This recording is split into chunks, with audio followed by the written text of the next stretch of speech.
আসসালামু আলাইকুম প্রিয় শিক্ষার্থীরা, কেমন আছো সবাই?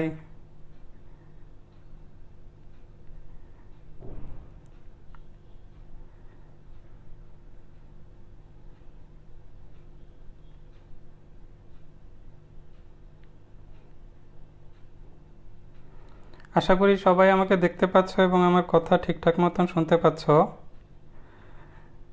যদি সব ঠিকঠাক থাকে তাহলে চলো আমরা ক্লাসে চলে যাই। আর তোমরা একটা কাজ করবে, যদি ঠিকঠাক মতন দেখতে পাও এবং শুনতে পাও তাহলে ক্লাসটা একটু শেয়ার করে দিবে।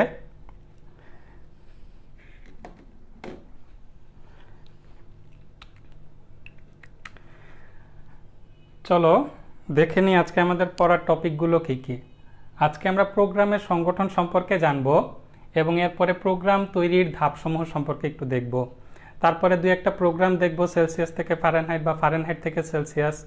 এরপরে যদি সময় থাকে তাহলে কিছু বেসিক টার্ম নিয়ে আলোচনা করব, যেমন ডাটা টাইপ, কনস্ট্যান্ট, ভেরিয়েবল ইত্যাদি। ঠিক আছে, তাহলে চলো পড়াশোনা শুরু করে দেওয়া যাক। সবাই শুনতে পাচ্ছ তো, তাই না? আমাকে একটু জানাও।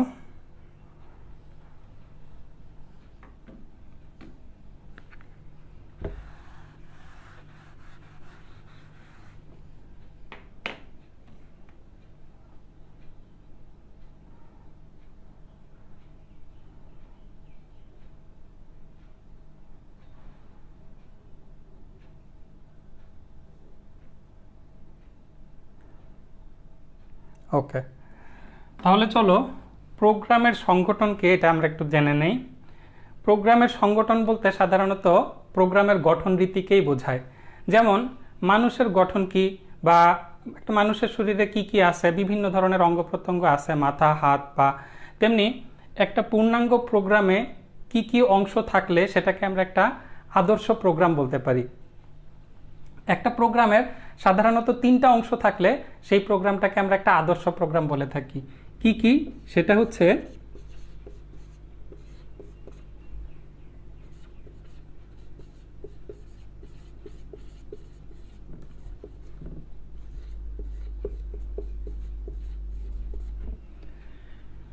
একটা পূর্ণাঙ্গ প্রোগ্রামে অবশ্যই ইনপুট দেওয়ার ব্যবস্থা থাকতে হবে এবং সেই ইনপুট দেওয়া ভ্যালুটাকে সেই প্রোগ্রামে অবশ্যই প্রসেসিং করার ব্যবস্থা থাকতে হবে এবং এই প্রসেসিংকৃত মানটাকে ওই প্রোগ্রামে অবশ্যই একটা আউটপুট দেখানোর ব্যবস্থা থাকতে হবে। যদি কোনো প্রোগ্রামে ইনপুট, প্রসেস এবং আউটপুট এই তিনটা অংশ থাকে তাহলে সেই প্রোগ্রামটাকে আমরা একটা আদর্শ বা পূর্ণাঙ্গ প্রোগ্রাম বলতে পারি। ঠিক আছে, তাহলে একটা প্রোগ্রামের তিনটা অংশ থাকে। কি কি অংশ থাকে? ইনপুট, প্রসেস এবং আউটপুট।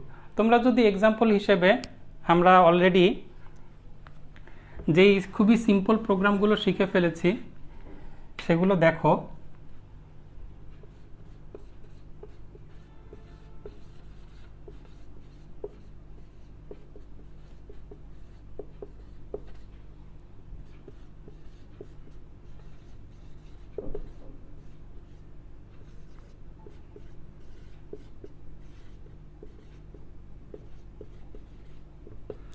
একটা প্রোগ্রাম শুরু করলাম, প্রথমে হেডার ফাইল লিখে নিলাম, এরপরে মেইন ফাংশন লিখে নিলাম, এরপরে আমি কিছু ভেরিয়েবল ডিক্লেয়ার করে নিলাম, এরপরে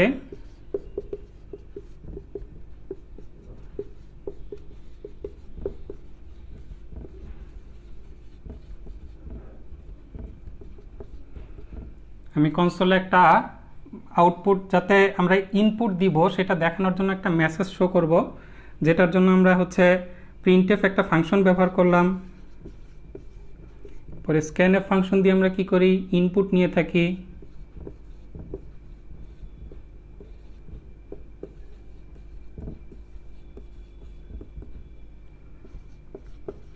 এরপরে যে ইনপুট দুইটা নিব সেই ইনপুট দুইটাকে যোগ করে দিই, তাই না? দেন ফাইনালি আমরা কি করি?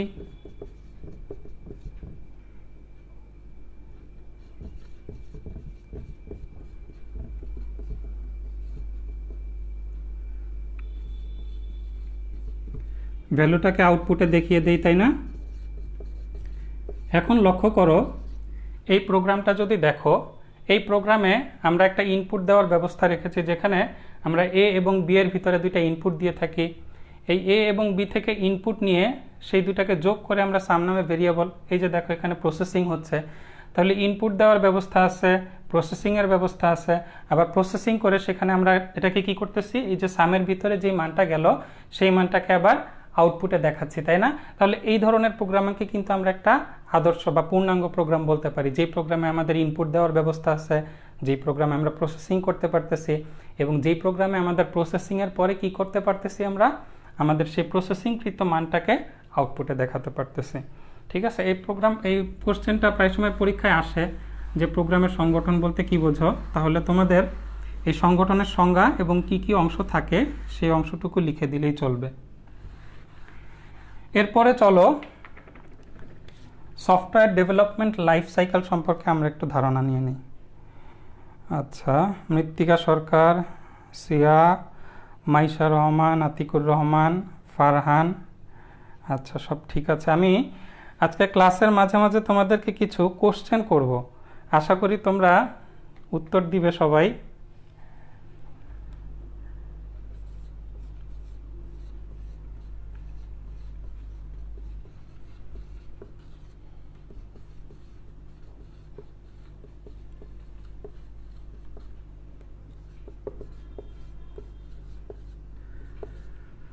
সফটওয়্যার ডেভেলপমেন্ট লাইফ সাইকেল, এই যে দেখো প্রোগ্রামিং ল্যাঙ্গুয়েজ অধ্যায়টাতে আমরা বিভিন্ন ধরনের প্রোগ্রাম তৈরি করা শিখছি, তাই না? যোগ বিয়োগ গুণ ভাগ গড় বের করা, তারপরে ধরো একটা বছর লিপিয়ার কিনা সেটা বের করা, বিভিন্ন সংখ্যা যোগ করা, গসাগু লসাগু বের করা, বিভিন্ন ধরনের প্রোগ্রাম অলরেডি শিখে ফেলেছি।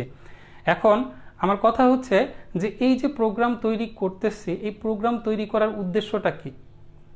নিশ্চয়ই উদ্দেশ্য হচ্ছে যে কোনো একটা সমস্যা সমাধান করা, কোনো একটা কাজ যাতে আমরা খুবই সহজে করতে পারি, তাই না? তাহলে এই সমস্যা সমাধানের জন্য আমরা কি করে থাকি? প্রোগ্রাম করে থাকি। এই প্রোগ্রাম করতে গেলে আমরা যদি কিছু স্টেপ ফলো করি বা কিছু ধাপ অনুসরণ করি, তাহলে আমাদের জন্য কাজগুলো করা খুবই সহজ হয়। তাহলে এই ধাপগুলোকেই বলা হয় সফটওয়্যার ডেভেলপমেন্ট লাইফ সাইকেল বা প্রোগ্রাম উন্নয়নের ধাপসমূহ, যেটাকে অনেক সময় এসডিএলসি, সফটওয়্যার ডেভেলপমেন্ট লাইফ সাইকেল, এই যেখান থেকে এসডিএলসি এসেছে। ঠিক আছে, এটাও পরীক্ষায় প্রায় সময় চলে আসে যে সফটওয়্যার ডেভেলপমেন্ট লাইফ সাইকেল বা প্রোগ্রাম উন্নয়নের ধাপসমূহ বর্ণনা করো। তাহলে কি কি ধাপ আছে চলো একটু দেখে নেই।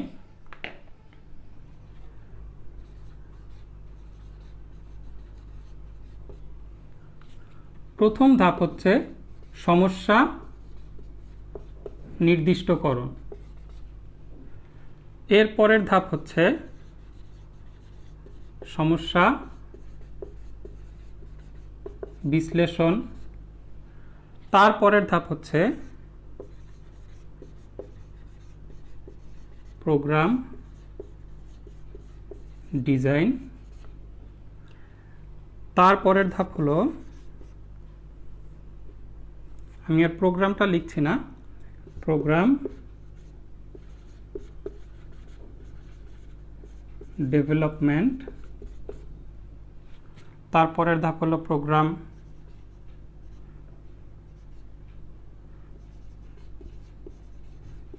বাস্তবায়ন, প্রোগ্রাম ডকুমেন্টেশন এবং ফাইনালি হচ্ছে প্রোগ্রাম রক্ষণাবেক্ষণ। কয়টা লিখেছি দেখো, 7টা টোটাল। আমি কয়টা স্টেপ লিখলাম? 7টা স্টেপ। এই 7টা স্টেপ যদি আমরা ফলো করে কোনো প্রোগ্রাম করে থাকি, তাহলে আমাদের জন্য কাজগুলো করা খুবই সহজ হয়। তাহলে এখন দেখো এই কোন স্টেপে আমরা কি কি কাজ করে থাকি সেটা সম্পর্কে তোমাদের খুবই সংক্ষেপে আমি একটু বলে যাচ্ছি। যেমন সমস্যা নির্দিষ্টকরণ, আমি একটু আগেই বললাম যে কোনো সমস্যা সমাধান করাই হচ্ছে আমাদের প্রোগ্রামের উদ্দেশ্য। তাহলে এই প্রোগ্রাম তৈরি করতে গেলে আমরা কি সমস্যা সমাধান করব সেটাকে আমাদের জানতে হবে। এখন কি সমস্যা সমাধান করব সেটা যদি না জেনেই আমরা প্রোগ্রাম করে ফেলি, তাহলে প্রোগ্রাম যত ভালোই হোক না কেন আমাদের কিন্তু কোনো বেনিফিট হচ্ছে না, তাই না? কারণ আমরা জানিই না যে আমরা কি সমস্যা সলভ করতেছি, রাইট? তাহলে আমরা কোন সমস্যা সমাধান করব? যোগ করব না বিয়োগ করব, নাকি সেলসিয়াস থেকে ফারেনহাইট? এখন ধরো আমাদের টার্গেট হচ্ছে এমন একটা প্রোগ্রাম বের করা যেই প্রোগ্রামটাতে আমরা ফারেনহাইট তাপমাত্রা ইনপুট দিব, টেম্পারেচার ইনপুট দিব, সেটা আমাদের আউটপুটে সেলসিয়াস দেখাবে। এখন কেউ যদি খুব সুন্দর করে একটা প্রোগ্রাম করে যেখানে ফর্মুলাটাই লিখলো ভুল, যে সেলসিয়াস ইনপুট দিবে দেখাবে ফারেনহাইট, তাহলে আমাদের টার্গেটের সাথে কিন্তু মিলল না। আমাদের টার্গেট ছিল আমরা ফারেনহাইট ইনপুট দিব, সেলসিয়াস দেখাবে। ঠিক আছে, তাহলে প্রোগ্রাম যদিও ঠিক আছে কিন্তু সমস্যা কিন্তু সলভ হলো না। তাই প্রোগ্রাম তৈরির পূর্বে আমাদের আগে দেখে নিতে হবে যে আমরা কোন প্রবলেমটা সলভ করছি। ঠিক আছে, এরপরে চলে আসি সমস্যা বিশ্লেষণ। প্রোগ্রাম সমস্যা নির্দিষ্টকরণের পরেই চলে আসে সমস্যা বিশ্লেষণ। এই ধাপে সমস্যাটা কিভাবে সলভ করা হবে সেটা নিয়ে গবেষণা করা হয় এবং সমস্যাটাকে, ধরো একটা সমস্যা সমাধানের জন্য বিভিন্ন ধরনের ওয়ে থাকতে পারে। এখন কোন ওয়েতে সলভ করলে সবচেয়ে বেশি ইফেক্টিভ হবে, এবং এক্ষেত্রে কি করা হয়, সমস্যা বিশ্লেষণে সমস্যাটাকে ছোট ছোট অংশে ভাগ করে সমাধান করার চেষ্টা করা হয়। বুঝতে পেরেছো? তাহলে আমরা সমস্যা কি সেটা প্রথমে ডিফাইন করে নিলাম। এরপরে কি করলাম, সেখান থেকে সমস্যাটাকে কিভাবে সলভ করলে আমাদের জন্য ইফেক্টিভ হবে এবং সেই সমস্যাটাকে আমরা ক্ষুদ্র ক্ষুদ্র অংশে ভাগ করে নিলাম। এর পরের ধাপে চলে আসি, এখানে কি আছে, প্রোগ্রাম ডিজাইন। এই যে দেখো, সমস্যা বিশ্লেষণ ধাপে আমি কি করেছি, প্রোগ্রামটাকে ছোট ছোট অংশে ভাগ করে নিলাম, যে এক অংশে আমি এই কাজ করব, এক অংশে আমি এই কাজ করব। এরপরে এখানে এসে আমি কি করি, এই যে ছোট ছোট অংশে ভাগ করা হয়েছে এই অংশগুলোর সাথে কি সম্পর্ক আছে এবং সামগ্রিক যে ফলাফল আছে সেগুলো বিশ্লেষণ করে কি করা হয়, একটা ল্যাঙ্গুয়েজ, এই যে ডিজাইন, একটা ল্যাঙ্গুয়েজের মাধ্যমে করব তার আগে প্রোগ্রামের জন্য অ্যালগোরিদম এবং ফ্লোচার্টটা ডিজাইন করে ফেলা হয়। ঠিক আছে, তাহলে সমস্যা বিশ্লেষণ ধাপে প্রথমে আমি সমস্যাটা ডিফাইন করে নিলাম যে আমাকে কি সমস্যা সলভ করতে হবে, তারপরে কিভাবে সলভ করলে সেটা আমার সবচেয়ে বেশি ইফেক্টিভ হবে। তারপরে আমি কোথায় চলে আসলাম, প্রোগ্রাম ডিজাইন, যেখানে সেই সমস্যাটা সলভ করার জন্য আমি তার অ্যালগোরিদম এবং ফ্লোচার্ট ডিজাইন করে ফেললাম। এরপরে চলে আসি প্রোগ্রাম ডেভেলপমেন্ট। এই ধাপে কি করা হয়, এই যে অ্যালগোরিদম এবং ফ্লোচার্ট ডিজাইন করা, অলরেডি তোমরা সি ল্যাঙ্গুয়েজ শিখছো এবং আরও জানো যে আমাদের বিভিন্ন ধরনের ল্যাঙ্গুয়েজ আছে, সি ল্যাঙ্গুয়েজ বাদেও কি কি বলতে পারবে, সি আছে, সি প্লাস প্লাস আছে, জাভা, ফোরট্রান, পাইথন। ঠিক আছে, এরকম বিভিন্ন ধরনের প্রোগ্রামিং ল্যাঙ্গুয়েজ আছে। তো প্রোগ্রাম ডেভেলপমেন্ট ধাপে কি করা হয়, এই ধরনের ল্যাঙ্গুয়েজগুলো ব্যবহার করে একটা প্রোগ্রাম তৈরি করে ফেলা হয়। ঠিক আছে, এখন ধরো আমরা প্রোগ্রামও তৈরি করে ফেললাম, এরপরের কাজ কি আমাদের, এরপরে বাস্তবায়ন। এই অংশে কি করা হয়, এই অংশে এই যে প্রোগ্রাম ডেভেলপমেন্ট ধাপে আমরা যে প্রোগ্রামটা তৈরি করে ফেলি সেটা টেস্টিং এবং ডিবাগিং করা হয়। এই প্রোগ্রাম বাস্তবায়ন ধাপে কি করা হয়,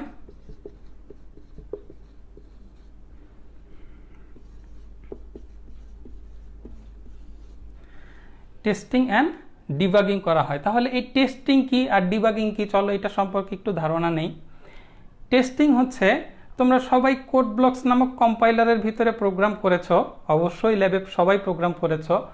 তো দেখবে যে আমরা যদি কোনো ভুল করে থাকি সেক্ষেত্রে কি করে, আমাদের একটা ইরর মেসেজ দেখায়, তাই না? যদি অনেকগুলো ভুল করে থাকি সেক্ষেত্রে অনেকগুলো কি করে, ইরর মেসেজ দেখায় না? এই যে ভুল ধরে দিচ্ছে এটাই হচ্ছে টেস্টিং। অর্থাৎ আমরা যে একটা প্রোগ্রাম করলাম সেই প্রোগ্রামটা আমাদের ঠিক মতন আউটপুট দিচ্ছে কিনা, বা আমাদের যে আউটপুটটা দরকার সেই আউটপুটটাই আমরা পাচ্ছি কিনা সেটা চেক করা। সেই চেক করতে গেলে কি হবে, ধরো আমাদের কোনো ভুল চলে আসতে পারে যদি প্রোগ্রামে আমরা কোনো ভুল করে থাকি, অর্থাৎ যেই প্রোগ্রামটা করেছি সেই প্রোগ্রামের ভিতরে ভুল বের করাই হচ্ছে আমাদের টেস্টিং। তাহলে দেখো, এই প্রোগ্রাম করতে গেলে আমরা কি করতে পারি, বিভিন্ন ধরনের ভুল করে ফেলতে পারি। এই ভুলেরও কিছু ক্লাসিফিকেশন আছে যে প্রোগ্রামে আমরা কি কি ধরনের ভুল করতে পারি। ঠিক আছে, তাহলে টেস্টিং করতে গিয়ে আমাদের কি আসলো, ভুল চলে আসলো। যে টেস্টিং হচ্ছে ভুল ধরতেছি, তাহলে ভুল ধরতে গেলে আমাদের কি কি ভুল করতে পারি আমরা, সাধারণত আমরা একটা প্রোগ্রামের ভিতরে 3 ধরনের ভুল করে থাকি। কি কি ভুল করে থাকি, একটা হচ্ছে ডাটা ভুল, আরেকটা হচ্ছে লজিক্যাল ভুল, আরেকটা হচ্ছে সিনট্যাক্স ভুল।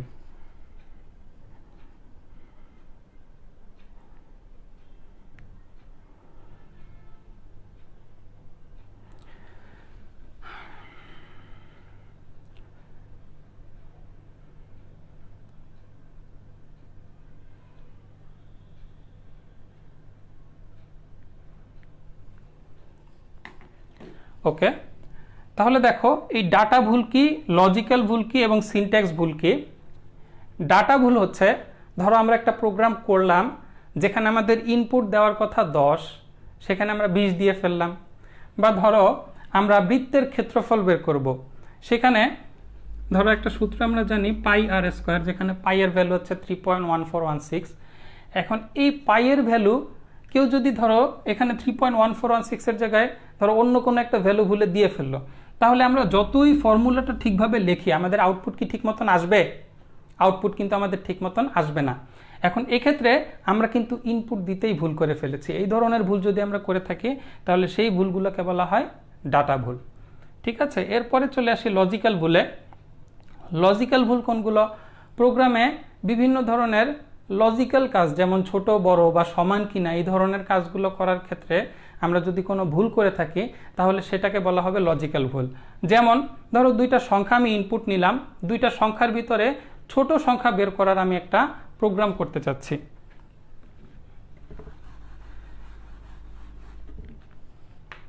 তাহলে আমি একটা ইফ কন্ডিশন নিব যার ভিতরে আমার লেখার কথা কি a লেস দেন b।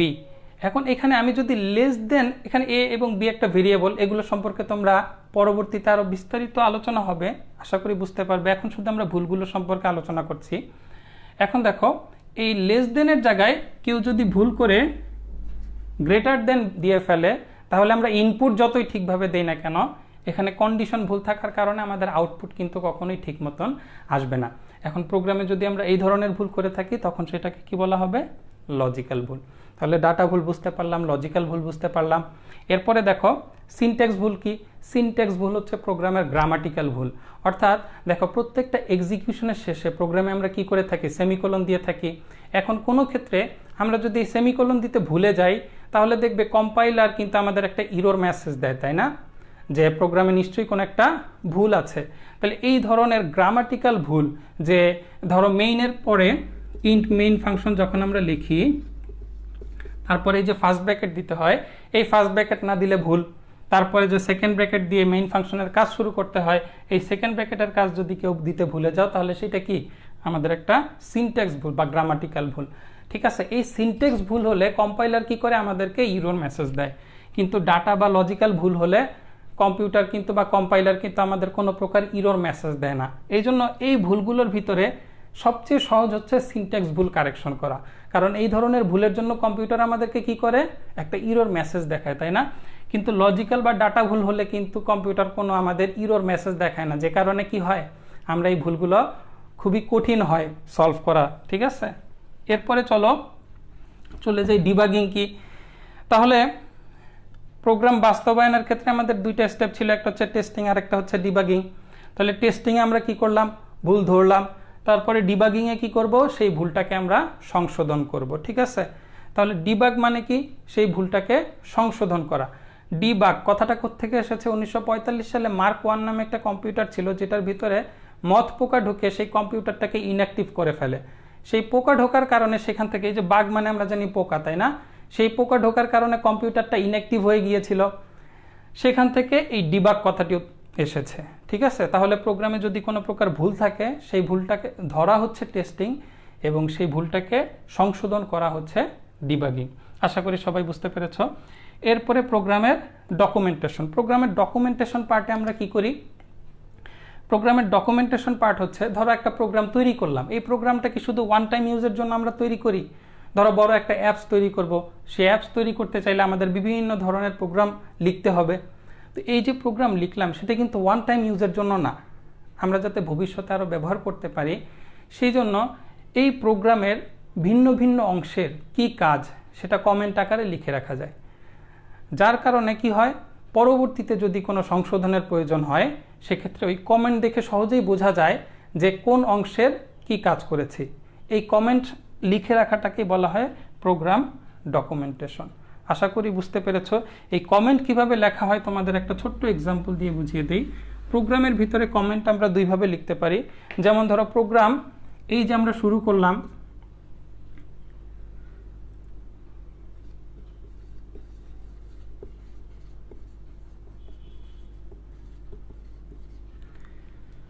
ধরো একটা যোগের প্রোগ্রাম লিখবো এখানে আমরা, আমি এটা মুছে দিচ্ছি, টেস্টিং এবং ডিবাগিং লেখাটা। ধরো একটা প্রোগ্রাম শুরু করব, ধরো এখানে একটা প্রোগ্রাম লিখতে চাচ্ছি সেলসিয়াস থেকে ফারেনহাইটে কনভার্সনের প্রোগ্রাম। এখন এই প্রোগ্রামটা না দেখেই যাতে আমি প্রথমেই বুঝে ফেলতে পারি যে এই প্রোগ্রামটা কিসের প্রোগ্রাম, তাহলে এই প্রোগ্রামের শুরুতে যদি আমি এখানে লিখে রাখি যে a program for Celsius to Fahrenheit অথবা ফারেনহাইট টু সেলসিয়াস, তাহলে কি আমাদের জন্য বোঝাটা খুবই সহজ হয়ে যায় না যে এই প্রোগ্রামটা আমরা কিসের জন্য করেছি। এই ধরনের কমেন্ট লেখার জন্য আমরা এই ধরনের স্ল্যাশ স্টার এবং সবার লাস্টে আবার স্ল্যাশ স্টার ব্যবহার করতে পারি। এরপরে যদি এখানে আমি মাঝখানে লিখে দিই a program for Celsius to Fahrenheit অথবা ফারেনহাইট টু সেলসিয়াস, তাহলে এটা কমেন্ট আকারে থাকবে, যেটার কোনো ইম্প্যাক্ট এই প্রোগ্রামের উপরে পড়বে না। অথবা তুমি ধরো সিঙ্গেল লাইনে, ধরো এখানে তুমি ইন্ট মেইন লিখলে, এটা একটা মেইন ফাংশন। মেইন ফাংশন কি, যে প্রোগ্রামের সকল কাজে মেইন ফাংশন থেকে শুরু হয়, তাই না? তাহলে এই যে মেইন ফাংশন, এটাকে কিন্তু চাইলে আমরা কমেন্ট আকারে লিখে রাখতে পারি।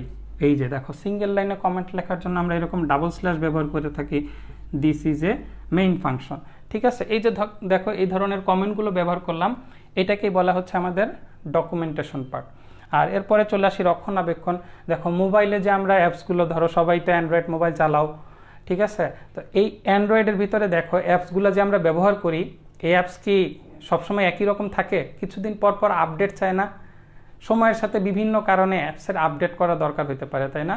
তাহলে আমরা যে প্রোগ্রামটা তৈরি করলাম, এই প্রোগ্রামটার ক্ষেত্রেও কি হতে পারে? আপডেটের দরকার হতে পারে। আর এই আপডেটিং পার্টটাই হচ্ছে প্রোগ্রাম রক্ষণাবেক্ষণের অংশ।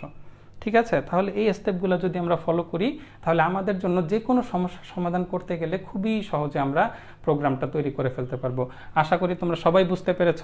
আমি আবার ব্রিফলি খুবই ইজিলি তোমাদের বলে দিচ্ছি। দেখো, প্রথমে আমরা সমস্যাটা ডিফাইন করলাম, তারপরে সেই সমস্যাটা কিভাবে সলভ করা যায়, ঠিক আছে, এবং সেইটাকে আমরা ছোট ছোট অংশে ভাগ করে নিলাম। তারপরে সেটার অ্যালগোরিদম, প্রোগ্রাম ডিজাইন পার্টে সেটার আমরা অ্যালগোরিদম এবং ফ্লোচার্ট ডিজাইন করে নিলাম।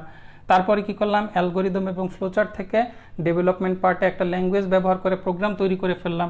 এরপরে বাস্তবায়ন পার্টে যেই প্রোগ্রামটা তৈরি করেছি সেই প্রোগ্রামটার কি কি ভুল আছে সেই ভুলগুলো বের করলাম এবং ডিবাগিং করলাম, অর্থাৎ সেই ভুলগুলোকে সংশোধন করে ফেললাম।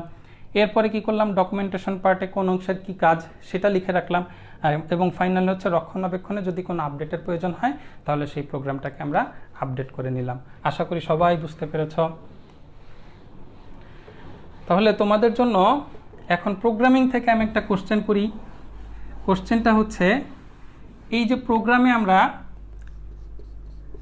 হ্যাশ ইনক্লুড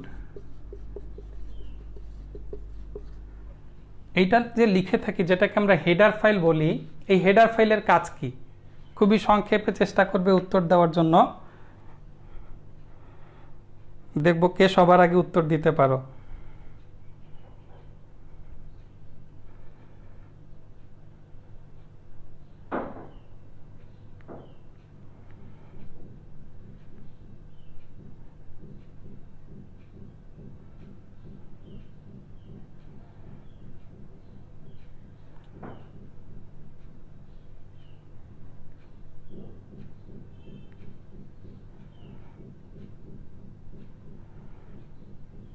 কেউ কি পেরেছ? প্রোগ্রামে হেডার ফাইলের কাজ কি? আচ্ছা, আমি বলে দিচ্ছি। প্রোগ্রামে হেডার ফাইলের কাজ হচ্ছে, আমরা একটা প্রোগ্রামের ভিতরে বিভিন্ন ধরনের ফাংশন ব্যবহার করি, তাই না? ফাংশন কি? ফাংশন এক একটা ফাংশন এক এক ধরনের কাজ করে থাকে। যেমন এই ইনক্লুড stdio.h, চলো একটা ফাংশনে একটা প্রোগ্রামে চলে যাই আমরা। ধরো সেলসিয়াস থেকে ফারেনহাইট বা ফারেনহাইট থেকে সেলসিয়াস যে কোনো একটা প্রোগ্রাম আমরা সলভ করতে চাচ্ছি। ধরো ফারেনহাইট থেকে সেলসিয়াস বের করার প্রোগ্রামটা আমরা করি। চলো, তাহলে প্রোগ্রামটা শুরুর পূর্বেই আমরা কি করি, একটা হেডার ফাইল লিখি, তাই না?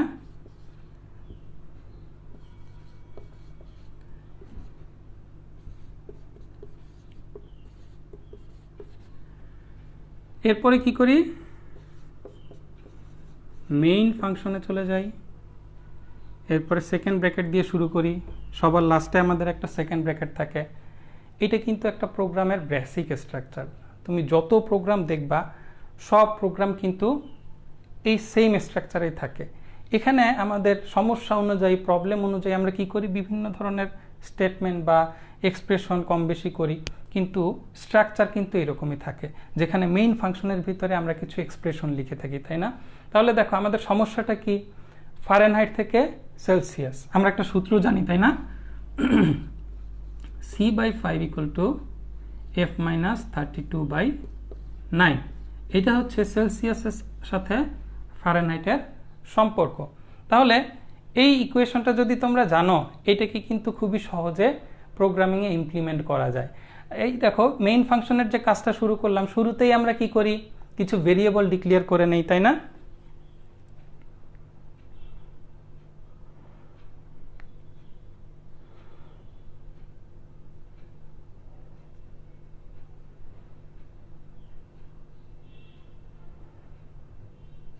আচ্ছা, কে কে আছো আমি একটু দেখে নিচ্ছি।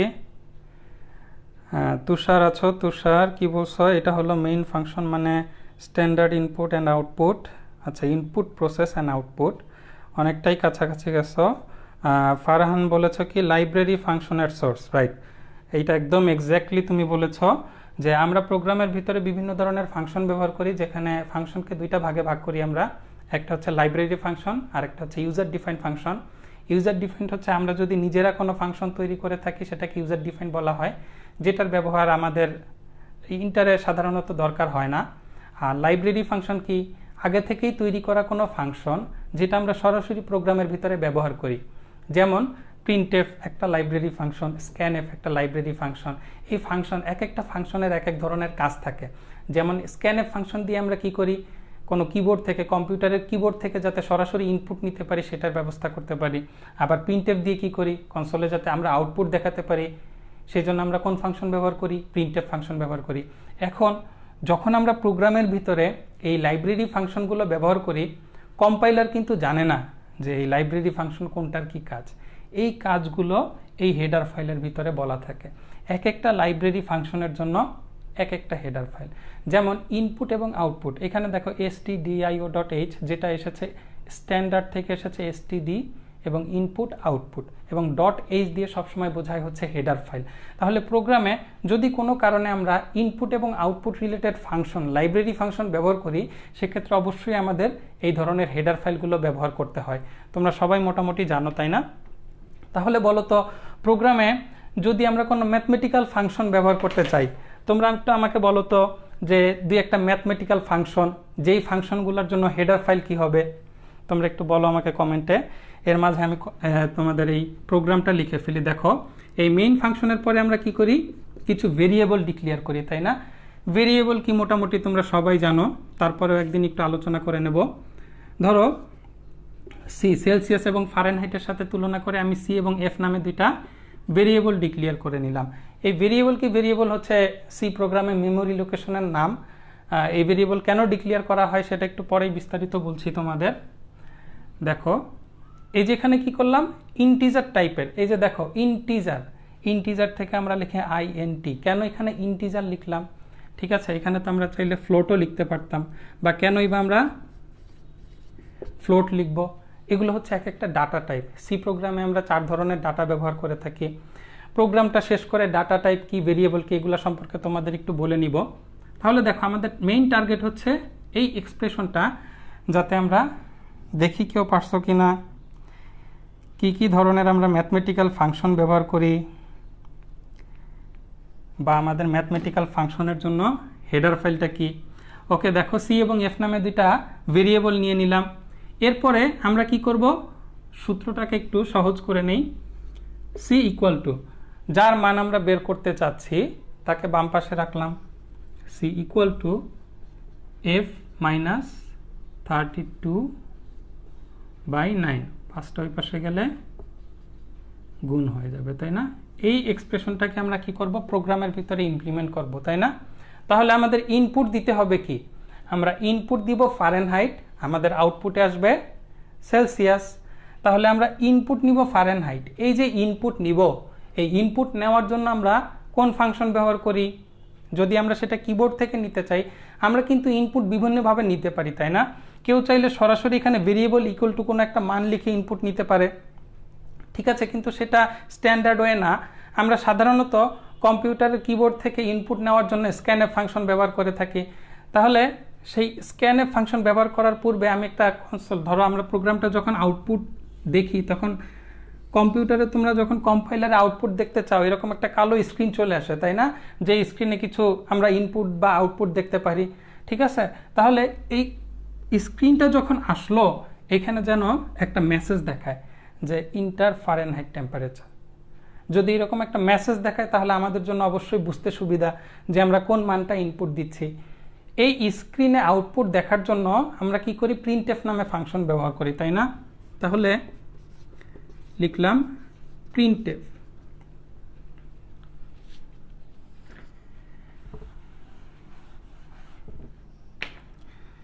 এই প্রিন্টএফের স্ট্রাকচার হচ্ছে, প্রিন্টএফের এই ফার্স্ট ব্র্যাকেটের ভিতরে আমরা ডাবল কোটেশন দিই, এই ডাবল কোটেশনের ভিতরে যেই লেখাটা লিখি সেই লেখাটাই আমাদের আউটপুটে চলে আসে।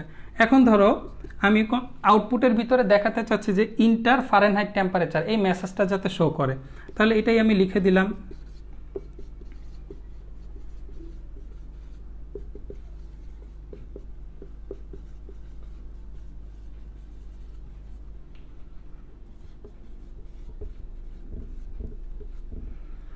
আর একটা জিনিস মনে রাখবে, এই যে সি প্রোগ্রামে আমরা কি করি, প্রত্যেকটা এক্সপ্রেশন, এক একটা লাইন এক একটা এক্সপ্রেশন, এই প্রত্যেকটা এক্সপ্রেশনের শেষে সেমিকোলন ব্যবহার করি। ওই যে একটু আগেই ভুলের কথা বললাম, যেগুলো হচ্ছে সি প্রোগ্রামের ব্যাকরণ, গ্রামার, যে এইরকম এক্সপ্রেশনের শেষে আমাদেরকে সেমিকোলন ইউজ করতে হয় এবং সেমিকোলন দিয়ে একটা এক্সপ্রেশনের সমাপ্তি বোঝায়।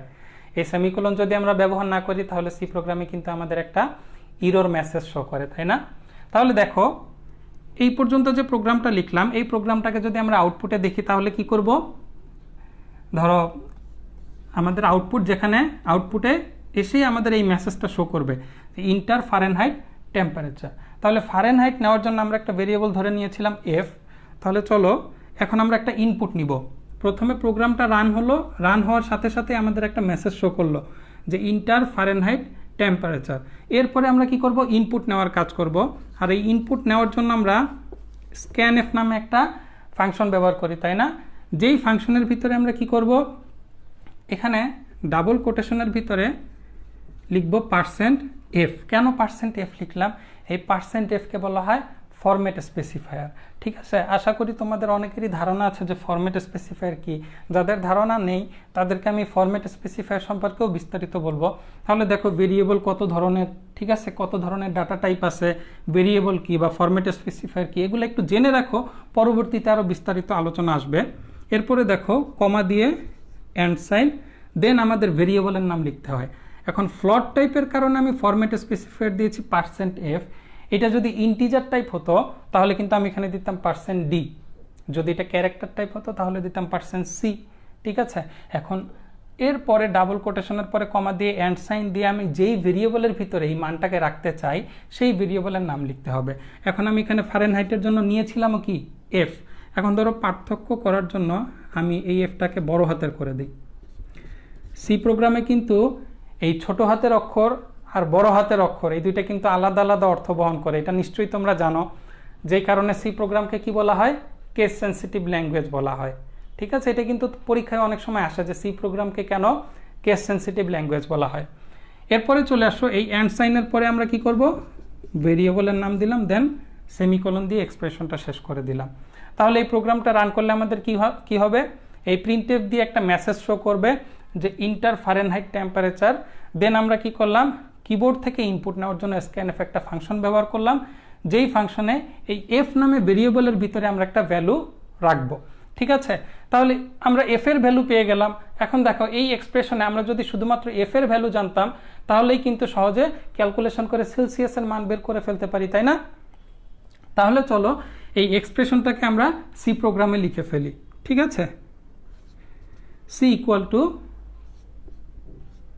f minus 32/9 star.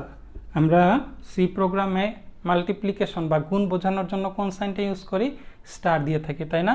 তাহলে C equal to f minus 32/9 into 5, এটা ছিল আমার এক্সপ্রেশন। দেখো আমি এফ এর মান পেয়ে গেলাম। এখন যেই এক্সপ্রেশনটা আমি লিখলাম এখানে এফ এর মান ক্যালকুলেশন হয়ে সেই মানটা কোথায় অ্যাসাইন হবে, সি এর ভিতরে অ্যাসাইন হবে। তাহলে আমি ইনপুট দিলাম ফারেনহাইট টেম্পারেচার, যেটা ক্যালকুলেশন হয়ে কোথায় চলে আসলো, সি নামে যেই ভেরিয়েবল রেখেছিলাম, যেটাকে আমি রিপ্রেজেন্ট করছি সেলসিয়াসের জন্য, সেই সি নামে ভেরিয়েবলের ভিতরে কিন্তু চলে আসলো। এখন এই ভেরিয়েবলের ভিতরে আমি সেলসিয়াস টেম্পারেচার পেয়ে গেছি। এখন সেটাকে আমার টার্গেট কি, যাতে আমি আউটপুটে দেখাতে পারি। তাহলে এই আউটপুটে দেখানোর জন্য আবার আমরা যে ফাংশনটা ব্যবহার করি, আমরা কিন্তু সবাই জানি যে আমরা প্রিন্টএফ নামে একটা ফাংশন ব্যবহার করি, তাই না? তাহলে লিখে ফেললাম প্রিন্টএফ। এখন তুমি এখানে যা খুশি তাই লিখতে পারো, ধরো ইউর রেজাল্ট ইজ, অথবা সেলসিয়াস টেম্পারেচার, ঠিক আছে? ধরো আমি লিখলাম সেলসিয়াস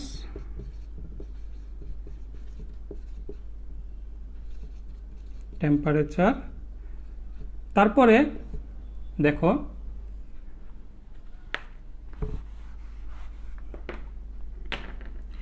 ঠিক এই জায়গাটাতে আমি এই ভেরিয়েবলের মানটা দেখতে চাচ্ছি। তাহলে এখানে আমি কি লিখব, %f, তারপরে ডাবল কোটেশন শেষ করে দিলাম, এরপরে কমা দিয়ে লিখলাম সি। এই সি ভেরিয়েবলের মানটা কোথায় দেখাবে, এই যে %f যে ফরম্যাটে স্পেসিফায়ারটা লিখেছি এখানে শো করবে, ঠিক আছে? এরপরে ফার্স্ট ব্র্যাকেট ক্লোজ করে আমি সেমিকোলন দিয়ে দিলাম, আর প্রোগ্রামের শেষে রিটার্ন 0। প্রত্যেকটা ফাংশন একটা ভ্যালু রিটার্ন করে, মেইন একটা ফাংশন, যেহেতু এই ফাংশনে আমাদের কোনো রিটার্ন ভ্যালুর দরকার হয় না, এই জন্য শুধু এখানে আমরা রিটার্ন 0 লিখে দিই। তোমাদের বুঝতে কঠিন লাগলে শুধু মনে রাখবে যে একটা প্রোগ্রামের শেষে আমরা কি করি, রিটার্ন 0 শুধু লিখে দিই। তাহলে দেখো এই প্রোগ্রামটা যদি আমরা এক্সিকিউট করি বা রান করার চেষ্টা করি, তাহলে আমাদের যে আউটপুটটা আসবে, আউটপুটটা কীরকম হবে। এই প্রোগ্রামটা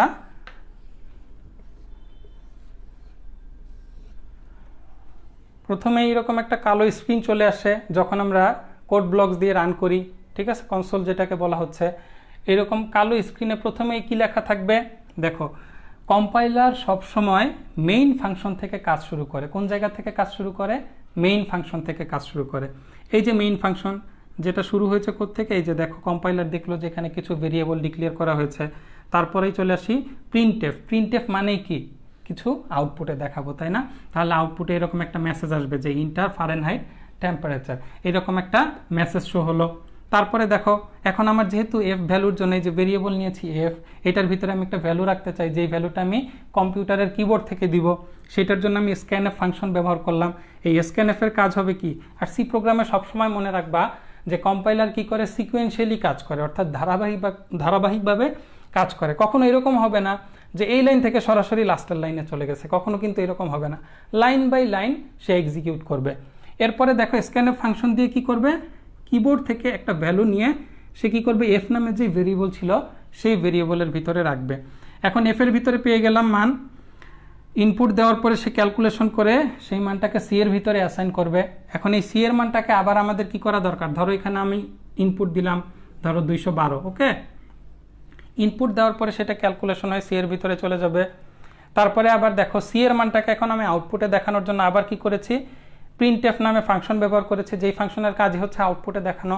তাহলে আউটপুটে কি দেখাবে, সেলসিয়াস টেম্পারেচার, তারপরে এই যে %f, ঠিক এই জায়গাটাতে সি এর মানটা শো করে দিবে, তারপরে প্রোগ্রাম এক্সিকিউট হবে। আশা করি সবাই বুঝতে পেরেছ। তাহলে আমরা কি প্রোগ্রাম করলাম, ইনপুট দিয়েছি ফারেনহাইট, ফারেনহাইট থেকে সেলসিয়াস তাপমাত্রা বের করার প্রোগ্রামটা করেছি। তোমাদের বাড়ির কাজ থাকবে, তোমরা ইনপুট দিবে সেলসিয়াস, আউটপুটে দেখাবে ফারেনহাইট, অথবা ইনপুট দিবে কেলভিন টেম্পারেচার, আউটপুট দেখাবে সেলসিয়াস।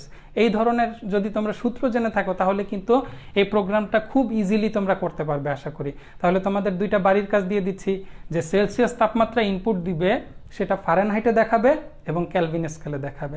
আশা করি সবাই করতে পারবে। এই প্রোগ্রামটা তোমরা করে আমাকে কমেন্টে জানাবে, অথবা কেউ যদি খাতায় লিখে থাকো তাহলে ছবি তুলে আমাকে কমেন্টে দেখাবে যে তোমরা প্রোগ্রামটা ঠিক মতন করতে পারলে কি না। ঠিক আছে, পড়াশোনার সাথে সবাই লিখে দেখো। আশা করি সবাই একটু একটু হলেও পড়াশোনা করবে। অনেকে হয়তো চিন্তা করছো যে 3 মাস প্রায় হয়ে যাচ্ছে তোমাদের কলেজ বন্ধ, পড়াশোনা থেকে অনেকেই অনেক দূরে চলে গেছো। আমার একটা সাজেশন হলো যে শুরু করো। আসলে কতদিন বন্ধ থাকবে সেটাও আমরা জানি না, শুধু পড়াশোনার সাথে লেগে থাকার চেষ্টা করো, তাহলেই দেখবে যে হয়তো কিছু না কিছু একটা ভালো আউটপুট আসবে। ঠিক আছে, চেষ্টা করো, পড়াশোনা করো। আর স্যাররা তোমাদের জন্য সবসময় আছেন, যদি কোনো সমস্যায় পড়ো স্যার সবাই চেষ্টা করেন যে পড়াশোনা রিলেটেড ব্যাপারে কিভাবে তোমাদের সাহায্য করা যায়। এই অনলাইন ক্লাসটাও নেওয়া হচ্ছে যাতে তোমরা পড়াশোনার সাথে সম্পৃক্ত থাকো। ঠিক আছে, আজকে এই পর্যন্তই। তাহলে তোমরা তোমাদের যে বাড়ির কাজটা দিলাম আশা করি শেষ করে আমাকে দেখাবে। আর দেখা হচ্ছে ইনশাল্লাহ পরবর্তী ক্লাসে। সেই পর্যন্ত ভালো থাকবে সবাই। আসসালামু আলাইকুম।